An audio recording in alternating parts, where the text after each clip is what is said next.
alihi wa sahbihi ajma'in. Jazakum Allah khair for coming. May Allah bless all of you. Can you guys see is my videos big? I don't think it's big. Yes, it is. Okay, that's good. So today we are on chapter 17, the effect of Islamic civilizations and Muslims on modern science. So what happens, we're going to go through all of them and then we have a nice discussions about all this, inshallah. So first thing, the writer of this book, he actually highlights some of Western scholars talking about Muslims' inventions. Talking about, oh, we're not going to be able to do whatever we're doing without the Muslims and their inventions, and giving the credit to the Muslims inventors throughout the year. But I'm gonna skip all this because it's their words. We really don't care about what other people say about Islam. We just want to dive into what Islam actually and the Muslims say. So here actually there are a list of inventors and scholars that laid the foundations for the world to develop. For example, we have Al-Khwarizmi, who is a scholar in the fields of mathematics, algebra, algorithms, and geometry, and he was the founder of algebra. So he was a Muslim. So he says the reasons why he went into mathematics, trying to master and understand the laws of inheritance. So because of his invention of algebra and algorithms, now we are able to invent and have electronic devices. Makes sense? So without his inventions, the world that we are in will not be the same. Algorithms. So we're not going to have phones, laptops, internet, all that things will not be in existence without him laying the foundations to algebra and algorithms. Nice. So he was born in the 780 CE, Christ era, or whatever, that basically the Christian calendar. Al-Biruni, and he was a scholar in astronomy, mathematics, mathematical geography, mechanics, and history. So he's the one who discussed, one of the first people who wrote in his books discussion on the theory of the earth rotating on its own axis. 600 years before Galileo. You see what I mean? So he actually laid the foundations for the people to actually say, oh, the earth on top of the world rotating around the earth, now the earth also rotates around itself. We have another scholar who is Ibn Rushd, who is philosopher and physician. So he actually wrote and established a lot of laws regarding mathematics and medicine. Makes sense? And we have Ibn Nafis, who was a physician, who was the first person ever who described the cycle of the blood in the body and how the heart actually the pumping of the body the pumping of the blood in the body. So he was actually the first person who discussed this. And we have Ammar ibn Ali al-Musalli and Ibn Isa al-Kuhail. He's the first person. They are the first. It is not one person. It is one person who invented the syringe, the needle for the blood in the body, which is a hollow needle. He is the first person who invented this. Makes sense? Al-Hasan ibn Haytham, he's a mathematician. He's the first person who explained the apparent increase of size of the moon and the sun when it's near the horizon. So he put actually a lot of discoveries regarding the shape and the sizes of the moon and the sun. That if you, the closer you are near the horizon, the bigger they appear in comparison to if you live in the north or south poles. And he is one of the earliest people who established and used the mathematical method, scientific method, where you need to have a thesis, you need to have like arguments, and then you need to have evidences, and they put the what they call it, mathematical scientific method, where you need to prove is it right and wrong at the end. So he actually, he has the credit for scientific method. We have Al-Mansuri and Abu Bakr al-Razi. They are physicians, so they made the fundamentals and contribution to the fields of medicine and philosophy. And you have other people where they did the dental practices, and they put their years and so on and on. And this guy talks about, he's the first person who created the world map. And they made instruments like compasses and navigating tools to help people to navigate and travel the world. And now you see, this is one of the tools that they invented, where they have all the stars mapped up. And you see here, Bismillah ar-Rahman ar-Rahim in Arabic. So the compass and the world map was actually Muslim invention. Why are we mentioning all this? Why is the writer of this book put so much emphasis on highlighting all these points? To tell us, like, look, Muslims are academic, Muslims are smart, inventors, philosophers, physicians, doctors, historians, archaeologists, astronomists, chemists. They excel in every single field, and their contribution to the world is actually undeniable. You cannot deny, you cannot have the current developments, the current world, without the Muslims. Make sense? The contributions of Muslims are immense. We have the credit for the world being the way it is. Nice? So this is basically, he dedicated a whole chapter to tell you, like, look, Muslims, we had the golden ages of Islam, where when Muslims applied the Islamic rulings, the Sharia, and they applied the concepts and principles and guidelines of Islam, they were able to excel in different fields. Nice? What happens now? Why are Muslims are not the front the front lines of discoveries? Is because of economic reasons and safety reasons. When the Western colonialism went and invaded Islamic countries and the Arabic world and Africa and all these Mediterranean, like all these countries, they put a system where they destabilize the community, the countries. Now people, they don't even have time, they don't even have the resources to invent. So what happens? They ended up escaping their Islamic countries, going to the West, coming to America. So America adopts and accepts all these inventors, scholars, and academic people and give them citizenship. So when people, they come, they start represent America and their inventions. And the best example that I can give you is when you look at the Olympics teams.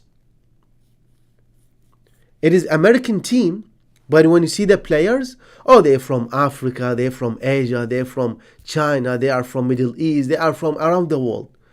How's that possible? Because they are being like, they need to come here for the resources. You see what happens here.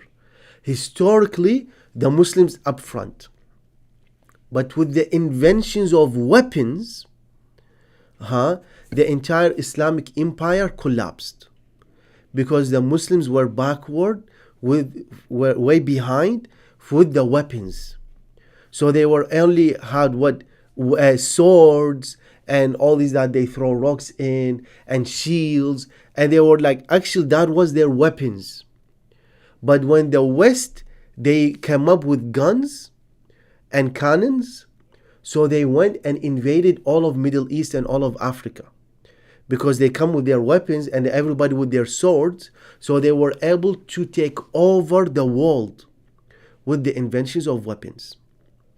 And that was the collapse of the Islamic empire, the Islamic countries, and so on and on, with the inventions of weapons. So he highlighted all these different inventors and scholars to tell you, like, look, Islam always was up front of all these discoveries. Makes sense? We will not be able to have the world that we're having now without the Islamic inventions. To the point that there, oh, 1 second. Let me minimize this. To the point that there been so much research, so much work that's been done, that there's a book called 1001 Inventions, Muslim Heritage in Our World. That this is what 366 books, papers, highlights the contributions of Muslims to the world. For example, can I close this? Yes. See, look at this content. Coffee. The first people who actually invented the coffee were the Muslims. Clocks. The clocks, like like the mechanical clocks. Chess, cleanliness, soap, shampoo, by Muslims. Trick devices, visions and cameras, fine dining, the 3 meals a day was by Muslims. 3 courses a day. Sound system, fashion and style, carpets, house of wisdom, schools was actually Muslim inventions. Universities also, professors' chair, libraries, mathematics, trigonometry, chemistry, geography, store corners, what else? Farms manuals, water management, raising water, dams, windmills, trading, chemistry, chemical chemistry, textile industry, papers. So they dedicated a whole research highlighting you and tell you, look, this is the contributions of Muslims. You cannot whitewash, you cannot have civilization, you cannot have the world history without the Muslims. We are the cornerstone, we are the foundations of the world civilization. Makes sense? Like coffee, clocks. You see how different clocks they made. Here, even in America, when you go to like different parks, they have these type of weird clocks where the shadow will indicate what time it is. They put like water in a cup, in a vessel, to indicate how many the hours. Once empty, you know, the sand clocks that you flipped are Muslims' inventions. Elephant clock, where they put water on top and the water drips, and that's how they count clocks. You see how they invented this. Chest, this was a Muslim inventions, and they have this. You see that how a person hides with mirrors, they can see the locations of the boards, and this wizard or a machine is actually start making movements while somebody is hiding underneath. Cleanliness, the soap and water and all that stuff and shampoo was all invented by Muslims. or perfume was inventions by Muslims. Toothpaste, toothbrush. You have the miswak, which is called dry toothbrush, where is actually Muslims' inventions, and then develop to the toothbrush that we have now. Trick devices, like these type of things that they had historically, trick people. Visions, the first people who actually understood the lenses, and telescopes and stuff, was actually by Muslims. See how they start experimenting when they have a tiny hole in the Islamic countries. It was being flipped upside down on the piece of fabric and so on and on. And they put, like, if you get this book, of course it's PDF, but I actually have the physical book. It's huge. You see how, like, all these plates and cups and three-course meal by Muslims, sound systems. That's why when you go to Islamic countries, you find that the design of the mosque with the dome, with the minarets, with the pillars, with all these things for the sound to echo, and you will be able to allow hundreds of people hearing the speaker. Musical instruments, drums, guitars, shoes, fabrics, and all that stuff, fashion, all are being credited to Muslims. I don't want to keep mentioning all this, but this is just giving you an insight, to what's really going on. The importance of Muslims' inventions and contribution to the world. Nice? Questions, thoughts, reflections?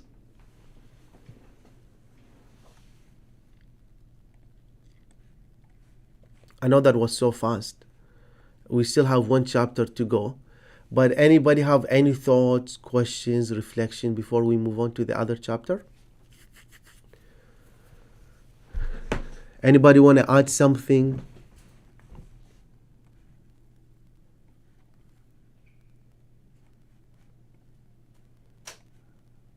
Is this new information for you guys, or some of you already know this?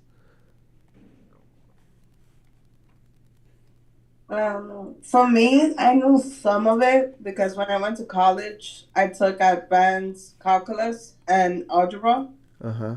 and they had kind of introduced the fact they're like, oh, if Muslim theologists, I think that's how they have put it, had invented this. Without them, we wouldn't be where we are in the advances in technology and mathematics. So I kind of knew from college though. So it's really nice to see it in Wonderful. perspective. Yes, that's amazing. No, So, it was yes, it was ma'am. new for me. It was new for me. I didn't know any of that. It was really nice to know. Nice. So let me tell you two more things. You guys know when people graduate, let me see, let me show you this. You can go up. Graduation outfit. Not this. You Down, you see these? I want something. up and down. They're Yes. called up and down. Uh-huh. So can you imagine? Oh my God, what is this here? So you see the things on top of the head? They're putting this cube thing, square thing. This was actually the Quran. So the inventions of schools was actually Islamic invention. So the students, they used to go to the Islamic madrasa, Islamic school, to memorize the Quran. And once they finish memorizing the Quran, they put it on top of their head to honor the Quran and tie it, so it doesn't fall down. And that robe, that dress that the people wear when they graduate, was the Islamic dress. You see, even the history, our Western history, is intertwined with the Islamic tradition. Nice? Another thing I'm going to mention before we move on, printing press, machine that copies the books was Islamic invention. The Muslims are the first people who invented the copy machine. Can you imagine the contribution that this gave birth to? In fact, there are, let me look up, printing press, Muslim,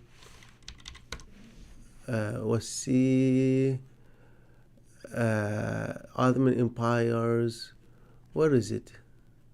Locations?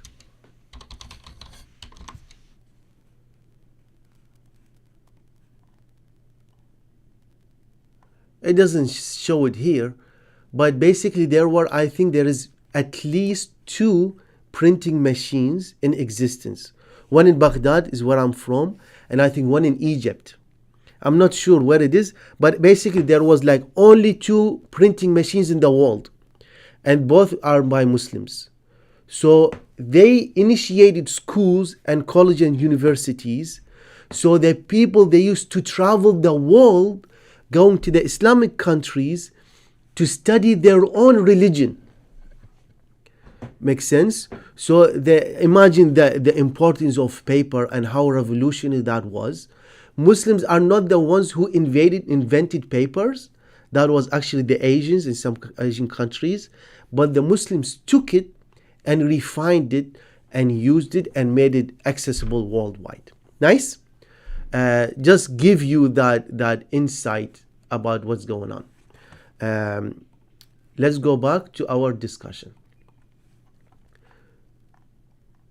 So chapter 18 highlights why was this even possible, and trying to give you the virtue of Islamic civilization, the virtue and the beautiful teachings of Islam that allowed for such contribution to take place in the first place. First thing first, talks about seeking knowledge is a religious duty upon every single Muslim.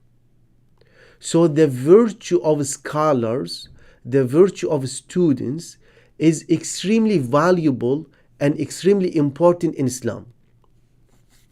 To the extent, believe it or not, to the extent that they used to pay students to study. Can you imagine? The students, they get paid to go to school. So that was the historical background of Muslim civilization. So whoever want to go and study, they're going to actually give him the housing for free. They're going to give him cash money. They're going to give him all these things for him to simply go and study the religion or study all these fields. Makes sense? That's how important it is to learn. They made it an obligation upon Muslims to study and learn at least the foundations and the pillars of their religion. Muslim scholars in the past used their knowledge to strengthen people's belief, in contrast to the scholars of this age, where they use their knowledge to weaken people's belief. Historically, Muslims, they used to use their Islamic identity, their Islamic beliefs, to understand the world. So when they look at things, it was like, wow, the more they learn, the more their convictions and their reasons grow in believing in God. So when they look at the development and the evolution of animals and their adaptation and natural selection, their reason, there was like, glory to God, how He designed animals and people to adapt. They always have God in their mind. So when they learn and they discover, they always have God in their reasonings. While our modern scholars, They remove God completely. They was like, no, we only deal with whatever we see and whatever we test. So their priorities, their perspectives, their lenses that they're using to understand the world is limited to material things. While Muslims and even Christians, historical Christians, they always have that God is in the picture as well. You get the idea? So he's putting how he's contrasting, comparing. He said Muslim scholars in the past used their knowledge to serve mankind. In contrast to most scholars of our today, they exploitive and selfish needs. So the intentions of Muslim scholars is that they actually invent useful things to help people. By helping people, they will gain the pleasure and the love of God. So even their intention, their reasoning why they are pursuing such sciences is for them, they take it as an act of worship to get closer to God.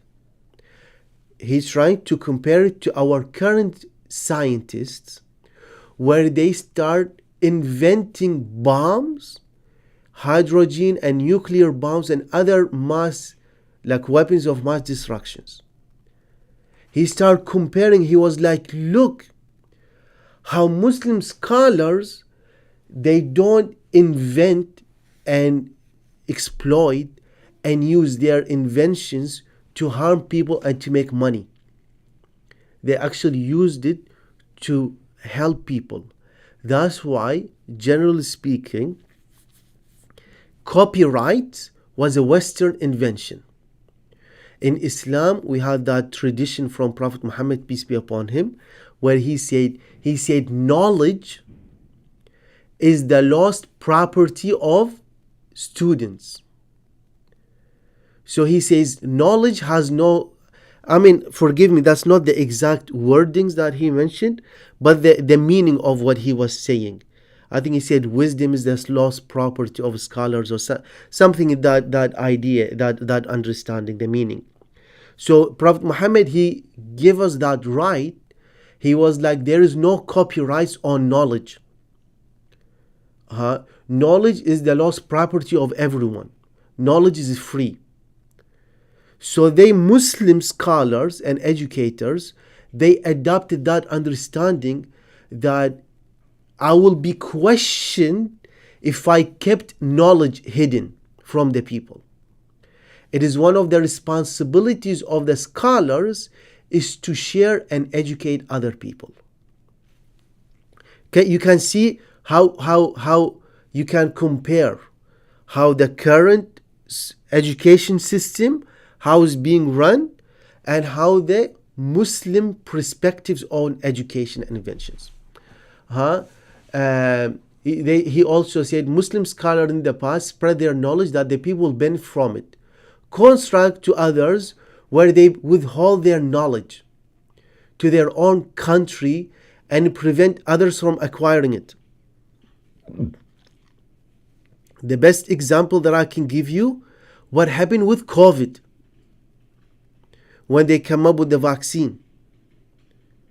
You see the mess that happened around the world, where different companies, they start selling and monopolizing and making profit out of the vaccine, while other countries, they were not able to afford to get the vaccine, where other countries were able to produce the vaccine with less than $1 compared to the vaccine in the United States, hundreds of dollars. You see how the priority of all these people are twisted. That's why there are so many inventions that exist, but they copyrighted, because if we apply these inventions now, they will lose millions or trillions of dollars or billions of dollars. You see how our system, our mindset now is selfish, and they want to exploit and take advantage of people. not the other way around, is to help and evolve our societies. Also, Muslim scholars uh, aimed to attain the mercy of Allah and His reward. So that was their reasonings behind it. In contrast to scholars of today, they try their best to attain materialistics from their discoveries, to gain money. So they are being motivated by money. Makes sense? So this just to give you an insight to how Islam, if it is applied, how it will actually change how people live their lives. Let me see.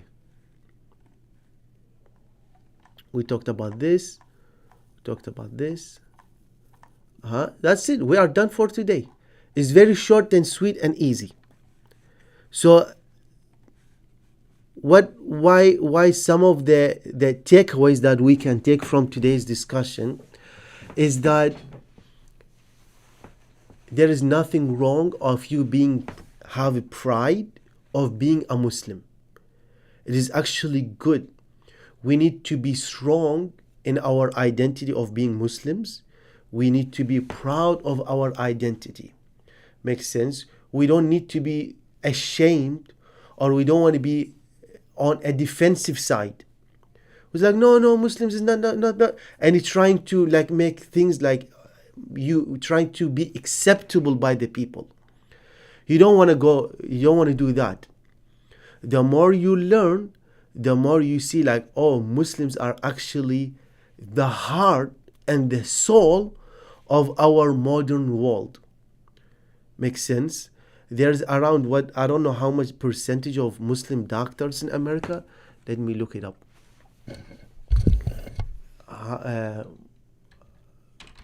Percentage of Muslim doctors in US.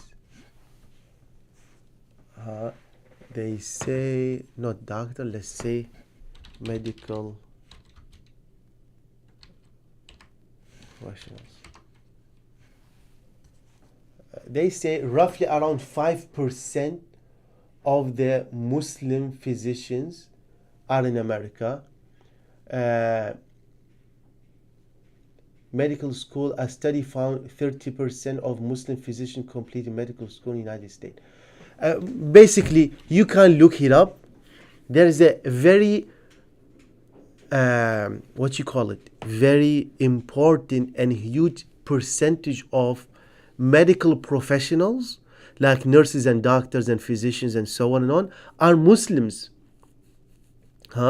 Without the Muslims in the medical field, the entire medical system will collapse because they are huge number.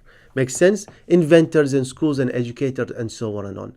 So the more you learn, the more you'll be able to see like, oh, Muslims are the best. Muslims are the most sincere people ever. Muslims are the most developed and scientific people ever. That's what we hear on social media and stuff.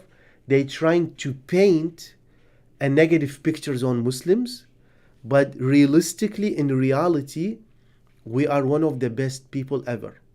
We are the most sincere.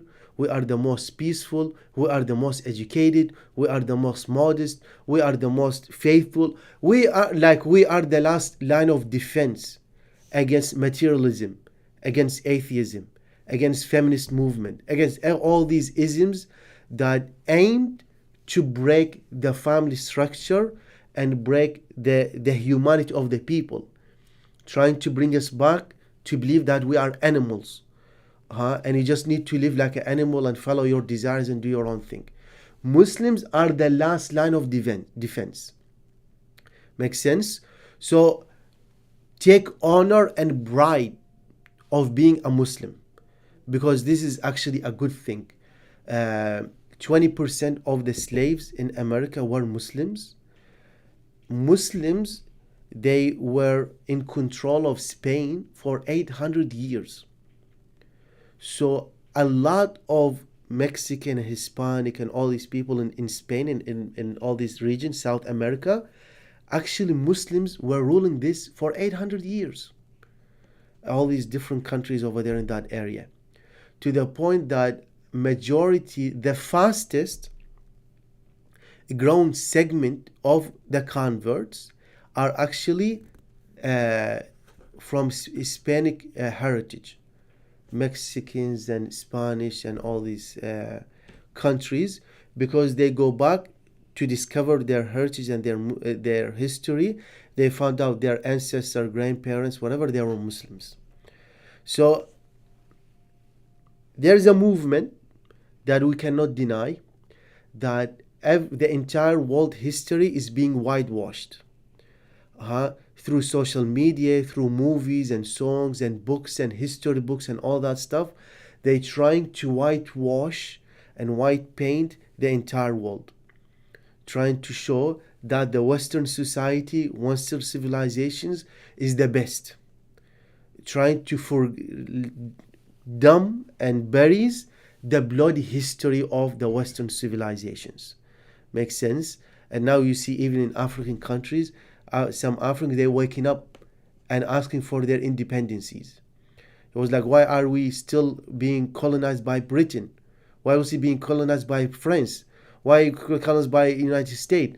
They are waking up. They was like, we are not getting any benefit from them. Why they are taking our natural resources? So I'm mentioning all these things just to help you understand that point, that Muslims, we are 1400 years old. Makes sense? The Muslim civilization, the Muslims are living for 1400 years. We are 1.8 billion Muslims around the world. So Muslims are so diverse, we are so different, that we live in every single country. If the Muslims unite, we can take over the world. If the Muslims unite, we can reshape the entire world. You see what I mean? So what brings us and unite us is Islam, our Islamic identity. We all love and worship and dedicate our life for God. That's why when you come to the mosque, you find so many different diverse people come. On Friday service, you have the entire community come. On Ramadan, on Eid, you have the entire people in the community come. And when it's the Hajj pilgrimage season, you have the entire world comes together to worship God and praise God. So Islam brings us together. Makes sense? Everything else breaks down the more you think about it and the more you learn about it. But what brings us together and unite us is our Islamic identity. So there's a huge movement, there's a huge complete industry called Islamophobia and anti-Arab, anti-Islam, anti-immigrants, all these different rules and policies and budgets aimed to paint a bad image about Islam and Muslims. Makes sense? To keep Muslims down, divided, and stuck in a survival mindset. That everybody just worried to get by and live and let live and do their own thing. Makes sense? Because everybody knows the potentials of Muslims. Everybody knows the power of Islam. So they are doing their best in every single field is to keep Muslims to the side, isolated and quiet.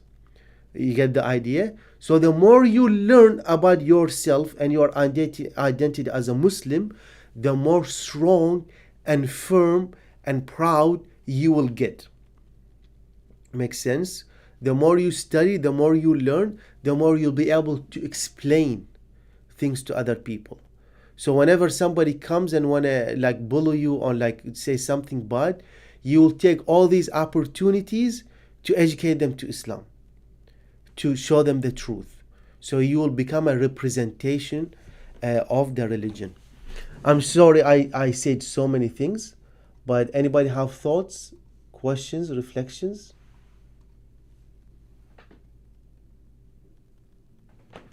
I have a question. Yes. It was based on chapter 18. Uh-huh. So, let's say like I don't know how to word it. We are respon we are responsible to seek knowledge and to share the knowledge that we obtain. Mm-hmm. Or did I understood that wrong? So, very good question. One second, let me adjust this. Very good question. So, in Islam, we have 5 categories of commandments. We have obligations to do, like praying 5 times a day, paying charity, fast the month of Ramadan, being honest, fulfilling your contracts, your oaths, being good to your parents, being good to your neighbors. These are the commandments, it is obligations to do. That's the first category. The second category, the fifth one, is obligations to avoid, which is prohibitions. Like you should not steal, you should not lie, you should not drink, you should not smoke, you should not commit idolatry, you should not all these, the major sins in Islam, the 75 major sins in Islam. And then you have 2 in the middle.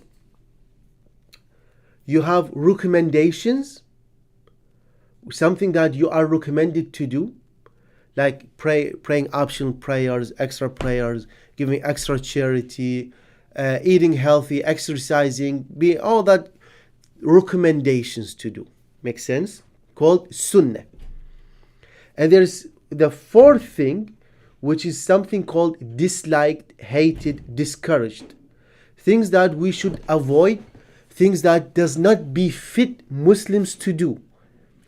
Makes sense? Like being wasteful, being loud, being like rude, or overeating, eating not healthy food. All these things that doesn't befit of a Muslim.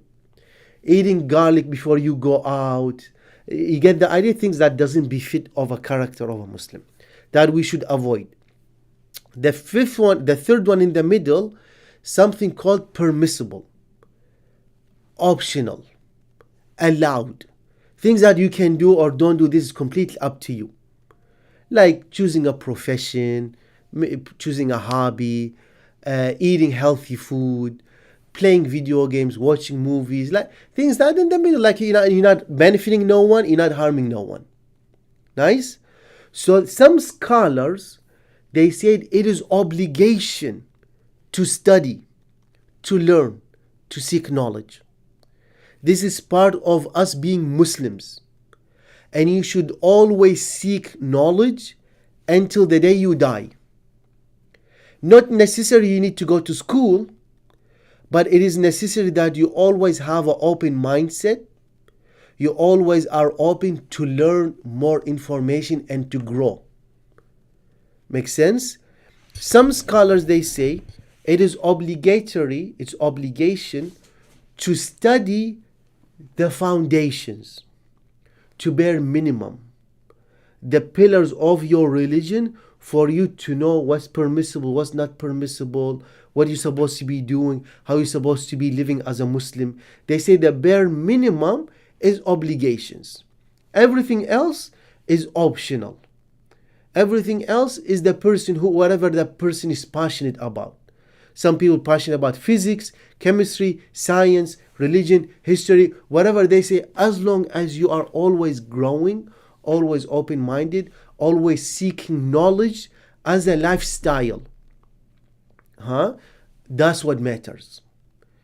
But some they say obligation is to learn the bare minimum. Yes, did that answer your question? Yeah, thank you. Very I nice. just because I was like, I'm confused. Let me just ask just to make sure. But thank you. 100%. Good. Anybody else have questions, thoughts? We have 11 minutes left. Anybody want to share their thoughts, reflections, questions, ideas, suggestions?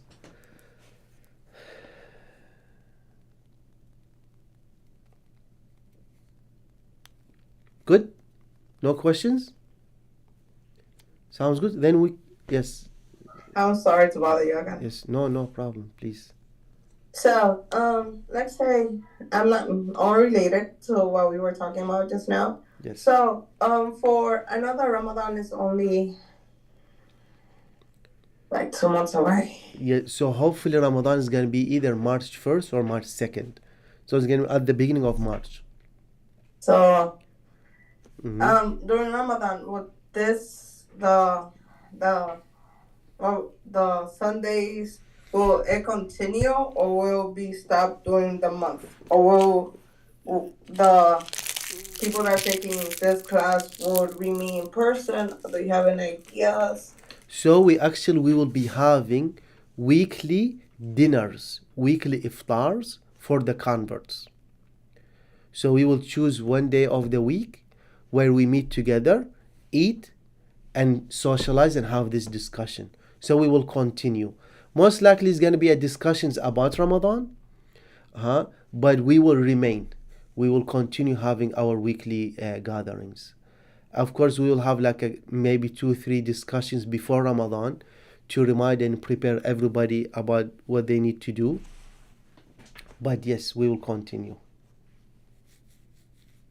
Inshallah, God willing.